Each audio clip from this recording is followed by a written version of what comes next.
संत शिरोमणि आचार्य गुरुवर श्री विद्यासागर जी महाराज की जय। नवाचार्य श्री समय सागर जी महाराज की जय। आराम योग प्रणेता पूज्य मुनि श्री प्रणम्य सागर जी महाराज की जय। ओम अरहम नमः। स्वाध्याय प्रेमी बंधुओं, युग श्रेष्ठ आचार्य भगवान श्री 108 विद्यासागर जी महाराज के सरस्वती पुत्र अभीक्ष्ण ज्ञानोपयोगी प्राकृत विज्ञ अरहम योग प्रणेता मुनि श्री प्रणम्य सागर जी द्वारा रचित नई छड़ारा का अनूठा स्वाध्याय गुरु आशीर्वाद से सतत जारी है। हमने प्रथम ढाल में पंच परावर्तन के वर्णन को डिटेल में जाना। ढाल 2, जिसमें सम्यक दर्शन का प्रैक्टिकल स्वरूप मुनि श्री ने बड़े ही सरल और सुंदर तरीके से समझाया है, जिससे हमारे अंदर देव शास्त्र गुरु के प्रति श्रद्धा और दृढ़ होगा। अब चलते हैं नई छड़ाला द्वितीय ढाल की कक्षा की ओर। तीन लोक में चार हैं, मंगल शरण श्रेष्ठ, अरहत सिद्ध वसादु गण, धर्म जैन जग ज्येष्ठ।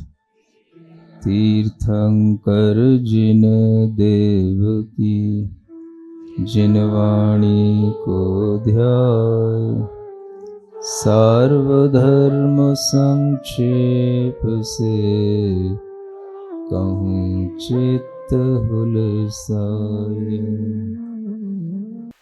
देवादिदेव आदिम तीर्थंकर श्री आदिनाथ भगवान की, वर्तमान शासन नायक श्री वर्धमान महावीर भगवान की जय हो। परम पूज्य आचार्य गुरुवर श्री विद्यासागर जी महाराज। तो वह सोमदत्त कहता है, आप मुझे साथ में ले नहीं जा सकते, तो हम अगर इच्छा भी करें, भावना भी करें, तो क्या हमारी ये भावना कभी पूरी हो सकती है कि हम भी ऐसे अकृत्रिम जिनालय में जाएं?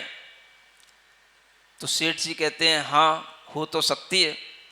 वह देवलोक जो हमें विद्या दे गए थे, वो हमें एक बात और बता गए थे कि अगर किसी और को भी ये विद्या चाहिए हो तो उसकी एक विधि है, और वो विधि मैं तुम्हें बताए देता हूं।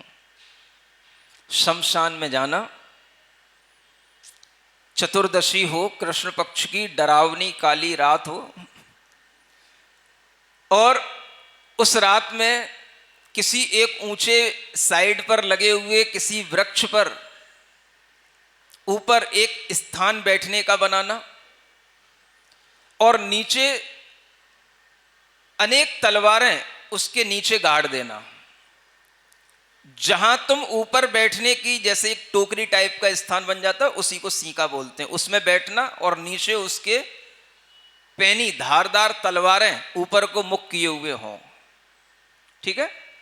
और एक तलवार अपने हाथ में लेकर के उस पर बैठ जाना, और णमोकार मंत्र पढ़ करके उन सीके की बंधी हुई रस्सियों को अपने हाथ से काट देना।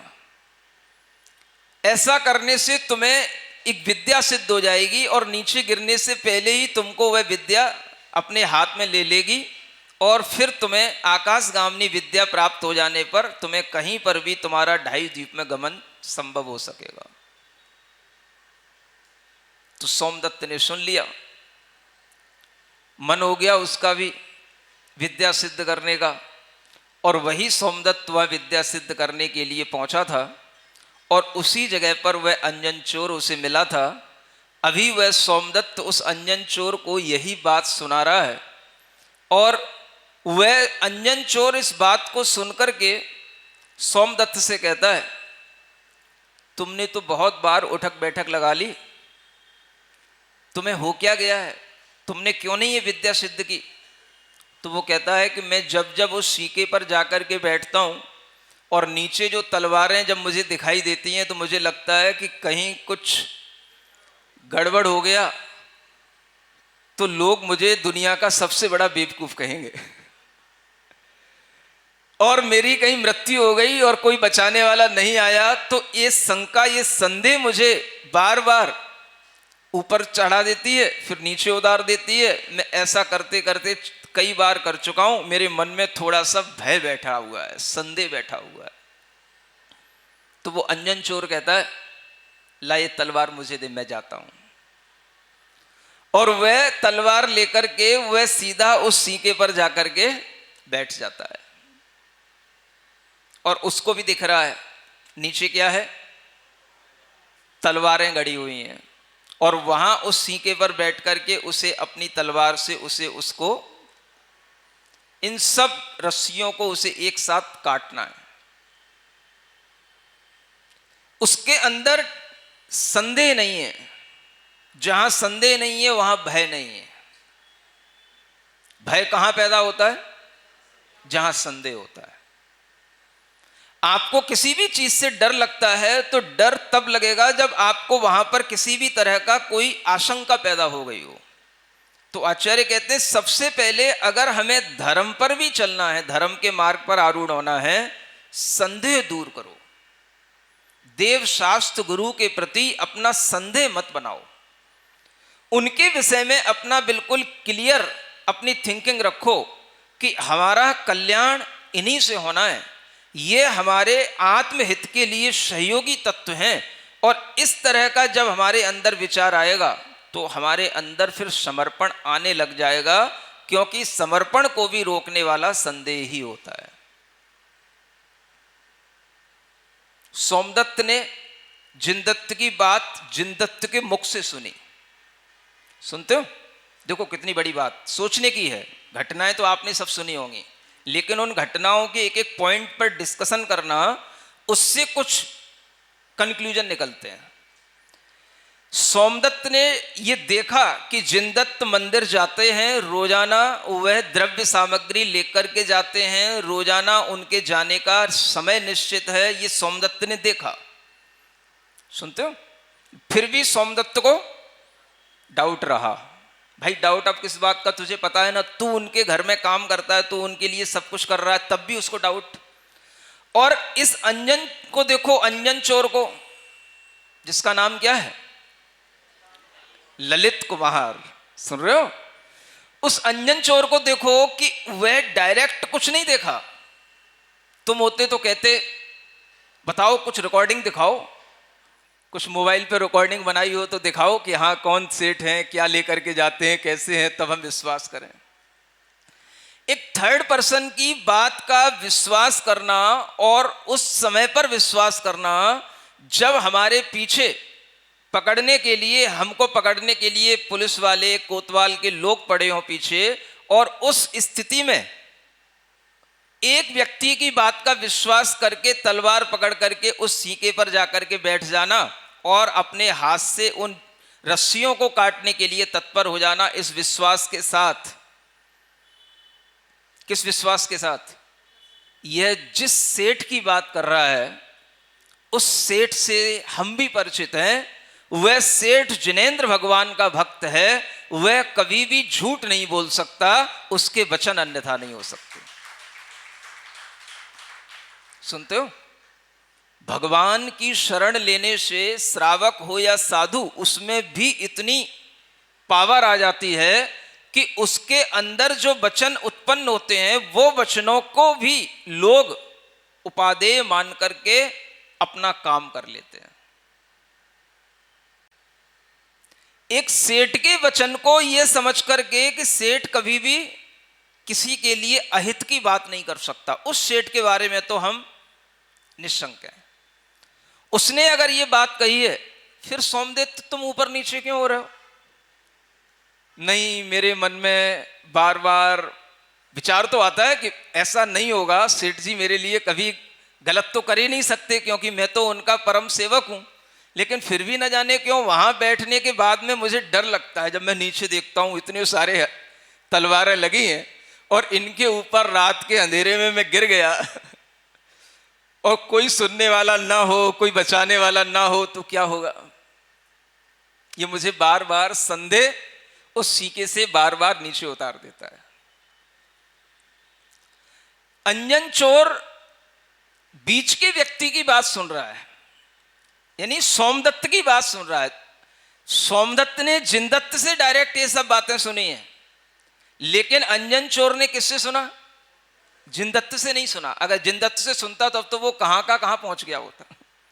समझ में आ रहा है?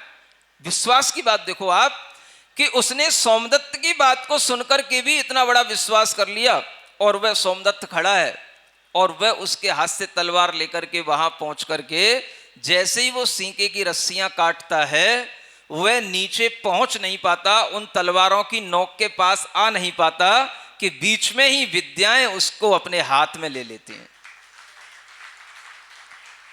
और सोमदत्त वहां खड़ा खड़ा देखता रह जाता है, सोचता है ये चांस हमने गंवा दिया। अब अगर वो सोचे देख तूने कर लिया तो हम भी करें, अब नहीं होगा।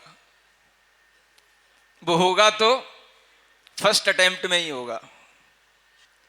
और जब वह अंजन चोर के लिए यह विद्या उपलब्ध हो गई, तो अंजन चोर के लिए वह विद्या कहती है अब आपको आकाश में गमन करके कहां ले जाना है? आपको आकाशगामिनी विद्या सिद्ध हो गई, अब आपको कहां जाना है बताओ?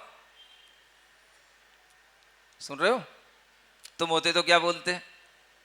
पहले घर पे चलो, अपनी पत्नी को बताएंगे, अपने बच्चों को बताएंगे, फिर उनको लेकर के आएंगे, तब कुछ सोचेंगे।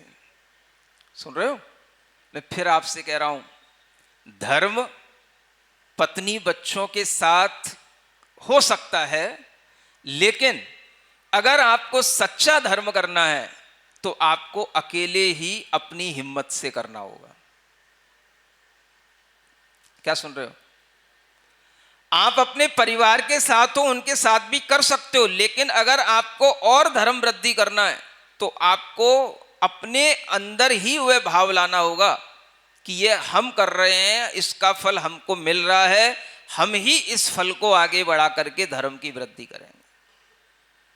जिनदत्त सेठ ने क्या सोचा? ये कुछ नहीं सोचा कि पत्नी को भी ले आए, बच्चों को भी ले आए। मुझे विद्या सिद्ध हुई है, तो सबसे पहले उसके मन में क्या भाव आया? उसने उस विद्या से कहा मुझे सीधा वहां ले चलो, सुबह होने पर जहां पर जिनदत्त सेठ पहुंचेंगे वहां पर मैं सबसे पहले जिनदत्त सेठ को ही देखना चाहता हूं, जिनके कारण से मुझे विद्या सिद्ध हुई। एक छोटे से विश्वास से मुझे इतनी बड़ी विद्या प्राप्त हो गई।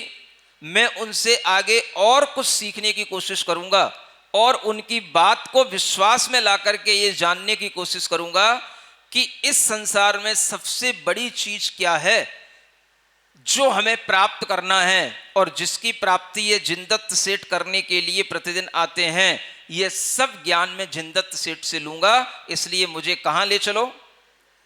उसी सुमेरु पर्वत पर ले चलो जहां पर जिनदत्त सेठ आते हैं।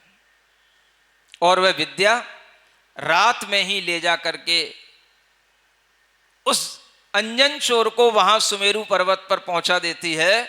और सुबह जब सेठ जी वहां पहुंचते हैं तब वह अंजन चोर उनको देख करके प्रसन्न होता है और फिर उनसे बात करके यह बताता है आपने जो विद्या की विधि बताई थी, आज उसी के कारण से मैं आपके पास यहां आ पाया हूं। अब बताओ मुझे कहां चलना है?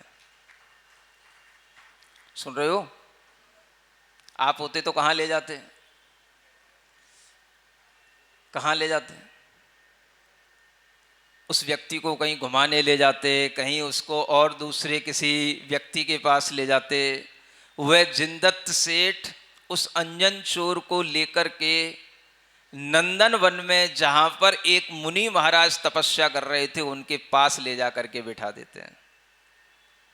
और फिर अंजन चोर से कहते हैं ये मुनि महाराज हमारे आराध्य हैं, इनके पास बैठ करके इनके उपदेशों को सुनना और ये जो कुछ कहें उसको भी उसी तरह से मान लेना जैसे तुमने मेरी बात को मान लिया, तुम्हारा कल्याण हो जाएगा। वह अंजन चोर उन मुनि महाराज के पास बैठ गया और वह मुनि महाराज के उपदेशों को सुना। और मुनि महाराज ने कहा कि अगर तुम्हें अपना आत्म कल्याण करना है,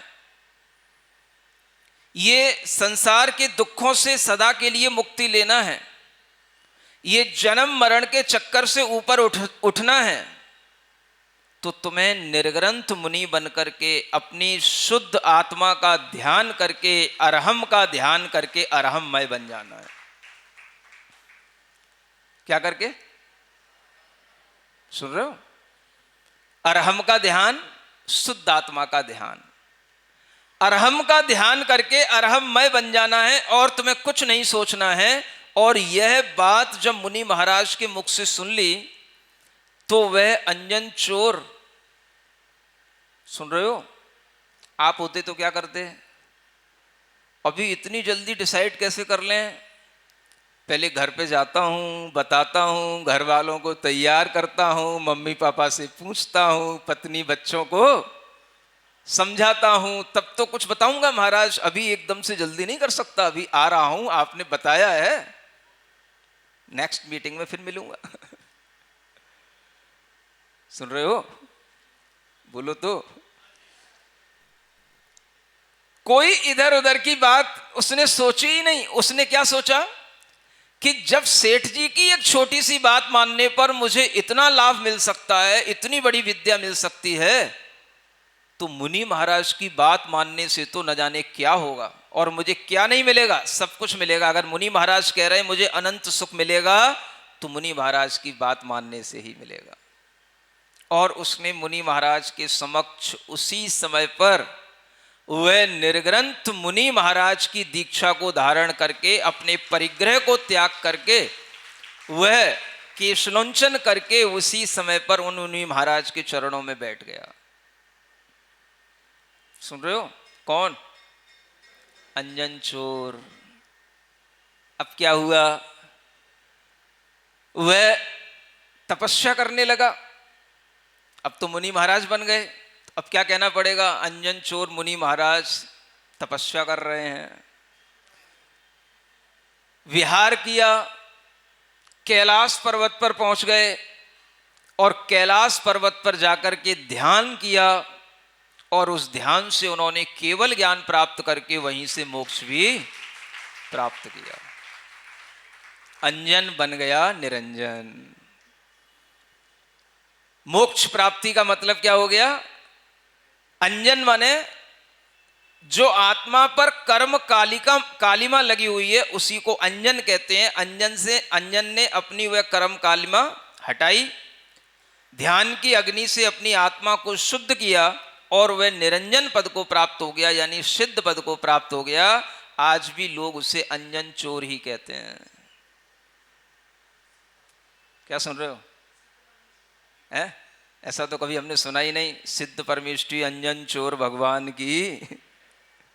देखो जय भी नहीं बोल रहे लोग। जय बोलने की हिम्मत नहीं पड़ रही। अंजन चोर की जय कैसे बोले? वो अंजन चोर तो उसका नाम उसके काम से फेमस हो गया, बाकी तो उसका नाम क्या था? ललित कुमार। समझ आया?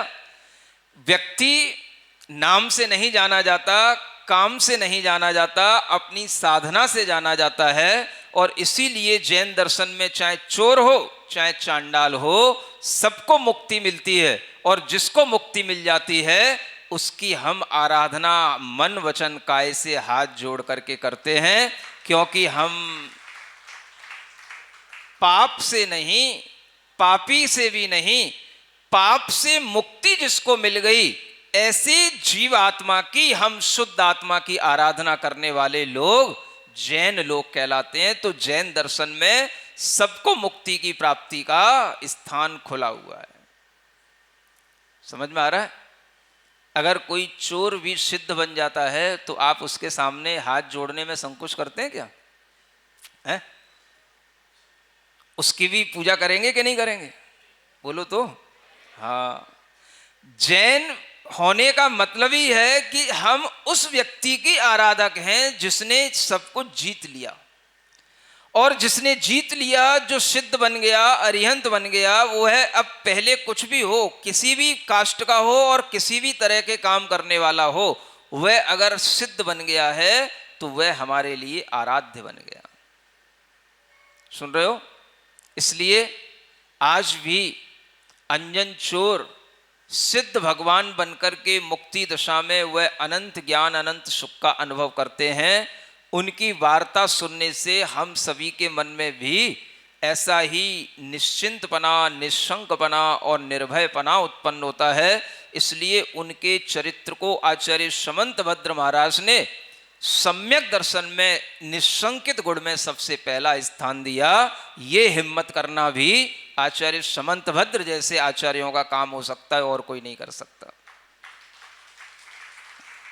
सुन रहे हो? तुम लोग से पूछ करके कुछ करते तो कभी कर ही नहीं सकते। तुम कहते महाराज अंजन चोर का नाम पहले, सबसे पहले धर्म के सम्यक दर्शन के अंग में सबसे पहला नाम चोर का, नाम तो मेरा होना चाहिए महाराज। मैंने इतने बड़े बड़े रथ चलाए हैं, इतने बड़े बड़े मंदिर बनाए हैं, मैं सवाई सिंगई हूं, मैं सिंगई हूं, नाम पहले मेरा आना चाहिए। सुन रहे हो? ये चीजें इधर कम चलती हैं, एमपी में ज्यादा चलती हैं। सुन रहे हो? एमपी में लोगों को एक ये भी क्रेज रहता है, रथ चलवाना है, सिंगई की उपाधि लेना है। समझ आ रहा है? और भी बड़ा रथ चलवा दिया, 2 बार चलवा दिया, सवाई सिंगई की उपाधि।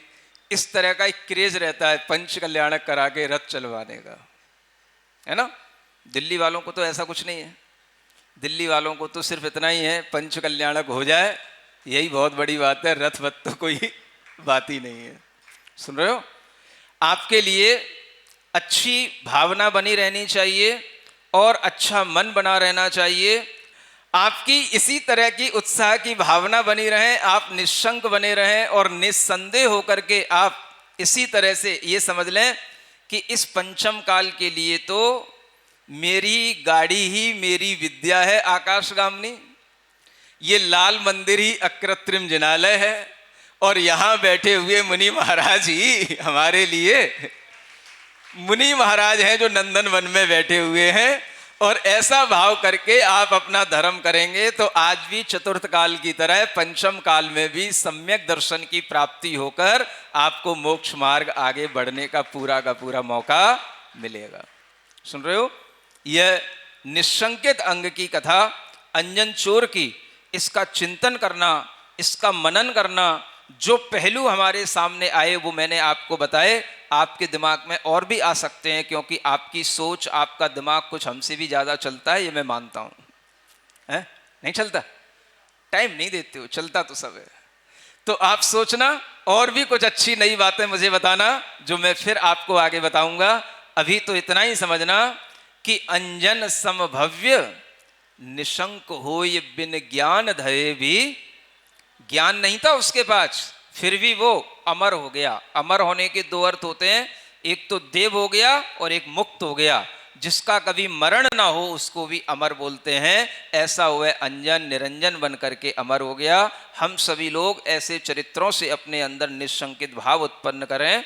ओम अरहम, ओम अरहम, ओम अरहम बोल। सिरिजिणवाणी जग कल्याणी जग जन मदतम मोहरी जनमण हारी गढ़हर हारी जम जरा भव रोग हरी तिथ्य राणम दिव्य झुणिम जो पड़ई सुणई मय्ये धारई राणम सौख मणंतम धर्य सासद मोक्ष पदम पावई सासद मोक्ष पदम पावई। नई छह डाला आज का सवाल प्रतियोगिता में आप सभी का स्वागत है। आज का सवाल है, राजकुमार ललित कुमार कहां से मोक्ष गए? गिरनार पर्वत, सुमेरु पर्वत, कैलाश पर्वत या समेर शिखर जी? कल के सवाल का सही उत्तर है जहां जिंदर सेठ पहुंचे थे वहां। आप अपना जवाब हमें कल शाम 5 बजे तक भेजें। 3 भाग्यशाली विजेताओं को मिलेंगे आकर्षक उपहार। अपना जवाब भेजने के लिए लिंक पर जाएं या क्यूआर कोड स्कैन करें। ओम अरहम नमः।